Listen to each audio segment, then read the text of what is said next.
Hi friends అందరికీ ఇలా చూడండి, ఇది వచ్చేసి ఒక టీంలో ఉన్న డిజిటల్ మహిళ అంటాను కదండి. అందులో వచ్చిన సర్టిఫికేట్ అనమాట. నాకు నేను అందులో 6 నెలలు కష్టపడిన తర్వాత వచ్చిన సర్టిఫికేట్ ఇది. నాకు మనము కష్టం తర్వాతనే ఏదైనా ఫలితం వస్తుంది అనుకుంటాం కదా, అలాగే సేమ్ నాకు కూడా.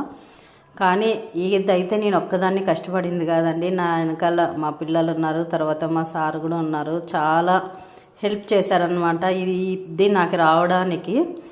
ఇలా ఒక సర్టిఫికేట్ మన పేరు మీద వచ్చింది అంటే చాలా చాలా హ్యాపీగా ఉంది ఫ్రెండ్స్. నాకైతే నా పేరు మీద, ఎందుకంటే ఫస్ట్ టైం నాకు ఇలా నేనంటూ నా పేరు మీద అంటూ ఒక గుర్తు అనేది సర్టిఫికేట్ రావడం ఫస్ట్ టైము.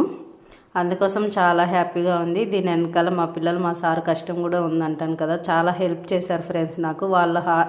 వాళ్ళ హెల్ప్ చేయడం వల్లే నాకంటూ ఒక గుర్తింపు అనేది వచ్చిందనమాట. ఇలా ఈ డిజిటల్ మహిళ ఆశ్లేష మేడంకి thank you so much madam. మీరు ఇలా మా వరకు వచ్చి మాకు ఇలా చేసి, ఒక వ్యక్తి ఇలా ఉన్నారు, వీళ్ళు ఏదైనా చేయగలుగుతారు అని బయటికి తీసుకొచ్చి మమ్మల్ని ఇంతవరకు తెచ్చినందుకు thank you so much Ashlesha madam.